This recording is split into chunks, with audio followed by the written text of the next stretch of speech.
को साथ लेके घूमते हैं। तो महाराज जी कौन? हाँ, देखो ये सब अलग बातें हैं, व्यवहार की हैं। हनुमान जी की मैया थी ना, मैया थी ना। ये केवल बात सिद्धि के लिए की जाती है कि जब हनुमान जी को शक्ति के रूप में उनको तो वहां फिर नियम कानून लगते हैं। अभी आप मान लो हनुमान जी मेरे लाला है, कोई रोक पाएगा क्या? मेरे लाला है, मेरा छोटा पुत्र है, मेरा भाई है, मेरे जो भाव देखो, हनुमान जी कोई और नहीं, प्रभु ही तो है ना। तो मुझे इन सब बातों में कि स्त्री को ये इससे देखो भैया, स्त्री और पुरुष की पोशाक पहने हो आप, ना आप स्त्री हो ना आप पुरुष हो, सच्चाई से समझो। ना थे न रहोगे, बीच में पोशाक मिली है। सरकारी पोशाक नहीं बदलती, आपको ड्यूटी जाना है तो आपकी पोशाक ये है। आप हो भारत के, फौज में हो, लेकिन अलग अलग है। वायुयान, जल, नेवी, थल, आर्मी, अलग अलग पोशाक, पुलिस की अलग, सबकी अलग, पर है सब कौन? भारतीय ना है, हम सब कौन? भगवदंश है। ये पोशाक मिली, हमारा तो ना भगवान की कर सकते हैं। देखो समझो, ना कोई स्त्री है ना कोई पुरुष है, हम सब भगवान के अंश हैं, और अंश एक जैसे हैं। उसमें छोटा बड़ा गंदा पवित्र ये सब नहीं है, समान अंश है। भगवान सम है ना, तो उनका अंश भी सम।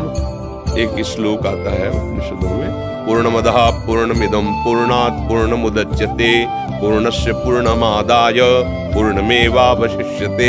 उस पूर्ण परमात्मा से अगर अंश निकाला जाए तो क्या बचेगा? पूर्ण। वो पूर्ण ही अंश होता है। तो हम सब परमात्मा अंश है। अगर हनुमान जी से ऐसी प्रीति है, प्रीति और सिद्धि में अंतर होता है, ध्यान रखना। जैसे जगदम्बा है, हमारी अम्मा है, अम्मा, अब कौन सा नियम लागू होगा? और आद्या शक्ति भगवती जगदम्बा, इनको वश में बुरखा पानी पा जाएंगे। नियम कानून से चलो, नहीं तो नष्ट हो जाओगे।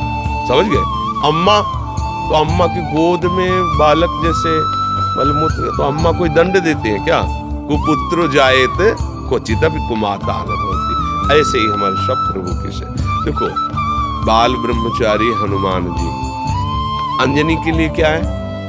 पुत्र ही तो है ना। अंजनी के पास जब जाएंगे तो अंजनी क्या करेंगे? लाला, दुलार करेंगे ना। बस हनुमान जी हमारे लाला हैं, हमारे भाई हैं, हमारे पुत्र हैं। अपने भाव में रहो, सबको बताने की जरूरत नहीं है, सबको सुनाने की जरूरत नहीं है। महान भक्त है हमारे सामने, हनुमान जी जैसा कोई भक्त नहीं है, भगवान का सेवक नहीं, और उनको हम इस भाव से बज रहे हैं, भला कहीं अमंगल हो सकता है? नियम कानून लगते हैं पदवी पर। हम उनसे कोई चाह नहीं कर रहे कि आप हमारे अधीन हो, जब मैं बोलूं हो जा। हनुमान जी की जैसे सिद्धियां ग्रहण करना, दैवी शक्तियों को अधीन करना, बोले दुर्गा देवी इनको सिद्ध है, कात्यायनी इनको सिद्ध है। वो एक अलग क्षेत्र हो गया और ये अलग क्षेत्र हो गया। अगर आप इस क्षेत्र में भाव से बज रही है तो कोई न स्त्री है न पुरुष है, भगवान का अंश है। अपने लाडले को दुलार करना सबका अधिकार है। खूब भक्ति करे। ये कुछ जो अनसुनी भी करना चाहिए।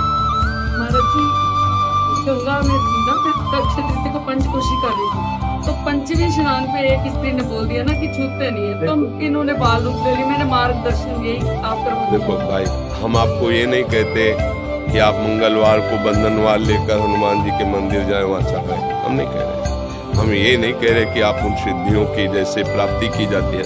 हमारे लाला हैं, खवाओ पिलाओ दुलार करो। देखो अभी हनुमान जी राजी हो जाते हैं कि नहीं, इनको रामचरित्र अच्छा लगता है, भगवान की चर्चा सुनाओ, इनको सिया राम नाम कीर्तन सुनाओ, अपने भाव से मगन। हम कोई साधारण सबकी सुनोगे तो पागल हो जाओगे। कोई तो कुछ कहेगा, कोई तुम कंठी बांधे हो, सुहागवती होके कंठी बांधे हो। ये तो विधवा बांधते हैं किसी ऐसे माता बहन को। तुम तिलक लगाए हो, सुहागवती होके तिलक लगाए हो। अब क्या उत्तर उनको बता? ये असली सुहाग तो यही जो माताएं मंगलसूत्र नहीं जैसे धारण करती, ऐसे एक कंठी हमारे लिए हरि की प्रति मंगलसूत्र है। तिलक ये जो ये सुहाग भरे हैं, हम हरि के हैं। अब ये बातें अध्यात्म और भाव की जगत में जो व्यवहार में वो नहीं समझेंगे, नहीं मानेंगे, हमें उनकी बात नहीं सुननी, हमें अपने भाव से। कर्माबाई जी रोज खिचड़ी 3 बजे बनाकर जगन्नाथ जी को अपने हाथ से पवाती। पहला काम था उठकर खिचड़ी बनाना और प्रभु को पवाना। एक दिन सुबह स्नान करने जा रही थी, सूर्योदय हो गया था, तो एक संत भगवान मिले, तो उनका कर्माबाई सूर्योदय हो गया, तुम भगत हो, अब स्नान करने जा रहे हो, जल्दी जगा करो। तो उनका जग तो बहुत जल्दी गई थी, पर वो खिचड़ी बनाई, ठाकुर जी को भोग बनाया और पवाया, फिर स्नान कर। अरे कितना बड़ा अपराध कर रहे हो तुम, ठाकुर जी को बिना स्नान किए भोग बना, ये तो घोर अपराध है। अच्छा महाराज, पहले स्नान फिर तिलक फिर ऐसा जो नियम है। खिचड़ी बनाई, लगभग सुबह होने जा, बुलाया ठाकुर जी, एक कौल पाया, उधर पर्दा हटने वाला था, अंतर्ध्यान होकर वहां पहुंच गए, खिचड़ी लगी थी मुख में।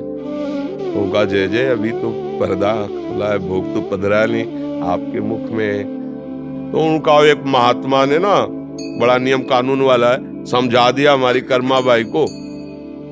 अब वो स्नान आदि करने में विलंब करके, वो वैसे मैं रोज जाता था पाता, तो आज एक ही कौल पाया और भाग आया, आचमन भी नहीं कर पाए। तो तुम ऐसा है, उन माता जी को बता दो जाके कि जो जैसी भावना से चलता मैं वैसे ही मिलता हूँ। ये था माम प्रपद्यन्ते तासते हुए, वो संत जी अपनी भावना से नियम से चले, उनसे कह दो सुबह जैसे करती थी वैसे करके मुझे भोग लगाए। समझ रहे ना, अपने प्रभु हैं, अपने लाडले हैं, हमको इस जन्म में भगवत प्राप्ति करनी है। भक्त का चरण आश्रय लेकर भगवान का चरण आश्रय, ये 2 ही प्रकार हैं जिनसे भगवान की प्राप्ति होती है। तो आप चाहे प्रभु मान लो, चाहे महान भक्त मान लो, चाहे उनको अपना पुत्र मान लो। जब भगवान को पुत्र माना तो देखो अखिल लोकों का पिता नंद भवन में घुटने के बल चल रहा है नहीं? अयोध्या नरेश महाराज चक्रवर्ती सम्राट दशरथ जी के आंगन में रुंझुन करते हुए डोला कौन? अखिल लोकों का माता पिता स्वयं है। तो हमें लगता है यदि हमारी आसक्ति है और हम भावपूर्वक कर रहे हैं, तो हम किसी ब्रह्मचारी की सेवा नहीं कर रहे, किसी सिद्धि प्राप्ति के लिए नहीं कर रहे, हम अपने पुत्र की कर रहे हैं, हम अपने प्रभु की कर रहे हैं, हम अपने लाडिले की कर रहे हैं। कहीं कुछ बिगड़ने वाला नहीं, भाव से करो। ये शरीर वास्तविक नहीं है, उपासना वास्तविक है, ये आज है कल नहीं रहेगा। आप अपने अंदर भाव हटाओ, मैं स्त्री हूँ, मैं पुरुष हूँ, अभी शुद्ध अध्यात्म जागृत। पर ये साधारण बातें नहीं हैं, तो साधारण लोगों की बातें सुनोगे तो फिर यही सब बातें आएगी। अपने को उपासना करनी, आप भाव से हो। जहाँ हनुमान जी वहाँ सियाराम भी है, क्योंकि बिना हनुमान जी सियाराम के रह ले सकते। तो जब भोग लगाओ तो वही भाव करो, सियाराम जी विराजमान। अच्छा मान लो कोई कह रहा है हनुमान जी को स्त्री की सेवा नहीं करनी, तो सियाराम जी की करनी चाहिए? हाँ करनी चाहिए। तो हनुमान जी कहाँ बैठे? उनके चरणों में बैठे ना, है ना? भोग लगेगा तो हनुमान जी को हटा दोगे क्या? स्नान कराओगे तो हनुमान जी को हटा दोगे क्या? वो तो पूरी छवि में वहीं बैठे हैं। छवि हो या राम दरबार हो, जहाँ राम दरबार है वहाँ बैठे महाराज हनुमान जी चरणों के पास।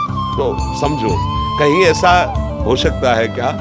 तो इसलिए हाँ, हम ये नहीं कहते कि आप बंधनवार लेकर जाओ और हनुमान जी के मंदिर में जाके बंधन, हम ऐसा नहीं कहते। हम अपने भाव की बात, जो वहां सिद्धांत की बात आएगी तो अलग चल। सिद्धांत नियम कानून एक अलग है और प्रेम का कानून अलग है। प्रेम का एक स्वतंत्र कानून होता है और कोई कानून मानता ही नहीं। न लाज तीन लोकन की, न वेद को कहो करे, न शंख भूत प्रेत की, न देव जच्छते डरे, सुने न कान और की, द्रवे न और इच्छना। प्रेम का एक अपना प्रभाव होता है, इसलिए ऐसे भाव से